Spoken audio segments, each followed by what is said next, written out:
March, and that means it's time for the NCAA Men's Basketball Tournament. March Madness, college hoops fans, this is your favorite time of year, and got some really great teams throughout this bracket. I think some teams can definitely make some Cinderella runs this year. Last year we saw the UConn Huskies win it all here in Houston. This year the Final Four is in Arizona, and we'll see who can make it into the Final Four. I'll be sharing my bracket at the end of the video, so make sure y'all stay tuned. But let's break down the number one seeds in this tournament. We got North Carolina, Purdue, UConn, who are the defending champs. They're this time a number one seed. Last year they were a 4.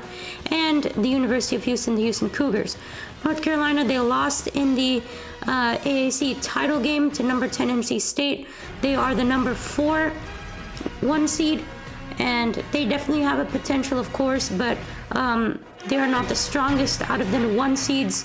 You talk about Purdue, they have not been great in the NCAA tournament over the past few years. They got knocked out early last year. They're the first 1 seed to lose to a 16 seed. So not great to say the least. Zach Edey, of course, is a force in the paint, and they're going to have to somehow stop him. They did not go far in the Big Ten tournament. They lost in the semis. And then you take a look at UConn, the overall number 1 seed, defending champs in the Big East. They won the title. Coach Hurley is very, very good at what he does, and they are the favorites, along with the Houston Cougars from UH. Houston's injuries, they battled through it, but they're still a number 1 seed once again in consecutive years. They were 1 seed last year as well. They won the Big 12 title regular season in the first year in their conference, which is outstanding, which was just not expected whatsoever.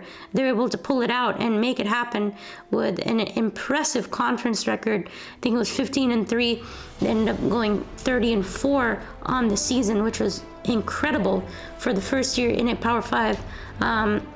You know about LJ Cryer transferring from Baylor. Jamal Shed, of course, is the best player on this team, the Big 12 Defensive Player of the Year, the Big 12 Player of the Year, AP All-American, Naismith Defensive Player of the Year finalist. You can go on and on as to how many awards this guy has bagged this year. He's one of the best players in college basketball.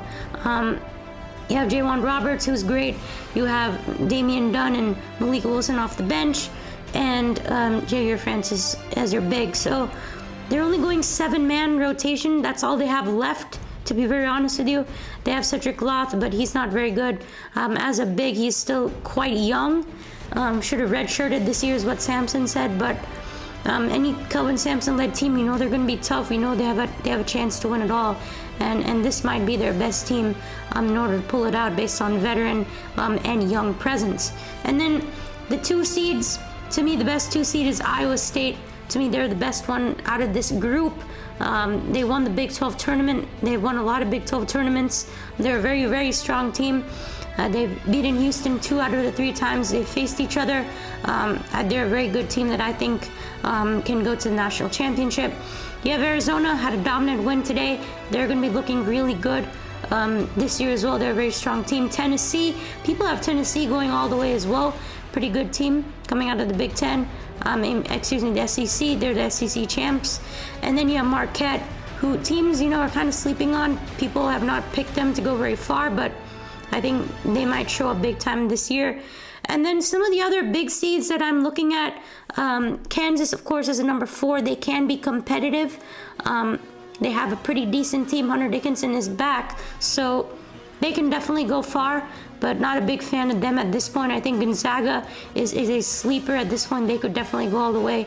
I have them making it to the Final Four, along with Iowa State. And then Texas Tech, I think as a 6th seed, they're definitely in there. Pop Isaacs is a great player for them. I like what I'm seeing from Texas Tech so far, especially in the Big 12 tournament. I think they can make some noise here in March Madness. Then Duke, of course, in the same bracket as Houston. I think Duke can be a good team this year. Houston versus Duke, Sweet 16 would definitely be a potential. Kentucky is also in the South region in Houston's bracket. They have been picked to go to the Final Four a lot as a number 3 seed. And then, of course, Baylor as a number 3. They're a very strong team from the Big 12.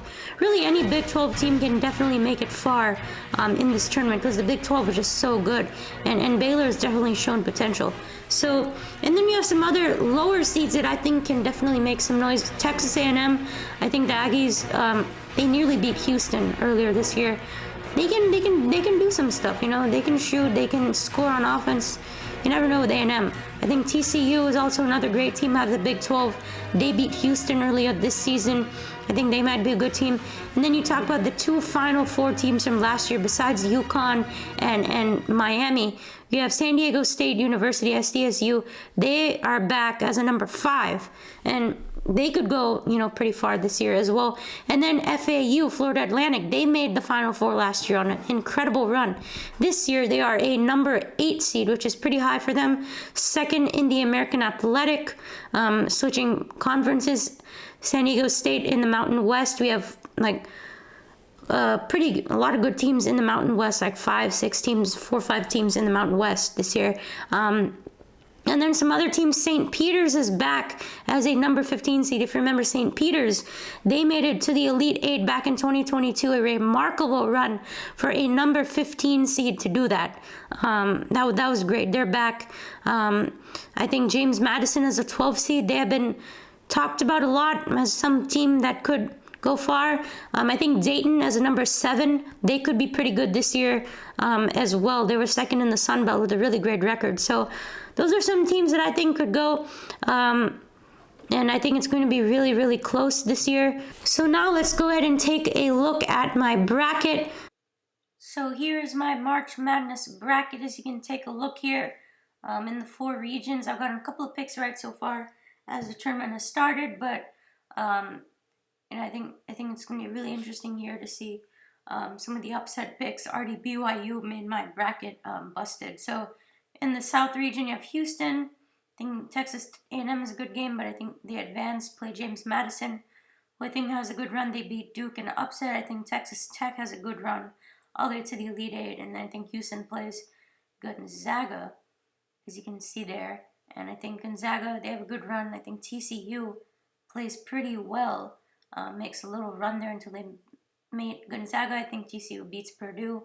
And then we have some other good games here, and I think Gonzaga finds its way up to that point. And then in the East, you have UConn, who I think has a really great run, and then you have Iowa State, who faces them in the Elite 8. I think those two are going to clash with each other. And then I think it's going to be UConn, Iowa State. And you can see that I have Iowa State winning and making it to the national championship, as well as Houston. Then in the West, you can take a look there. I have North Carolina and Baylor in the Elite 8. I think that's going to be a great game. And I'm going with Baylor in that one to pull it out. I think Dayton can be a pretty good team in this bracket. Not too confident in Alabama, and I think it's Baylor, Iowa State. And then Iowa State wins. And it's Houston versus Gonzaga. And then Houston wins. It's Iowa State, Houston for the 4th time. And I think this time Houston is able to win by 4 points and take the national championship in a close game over Iowa State. That would be a great game if it happens.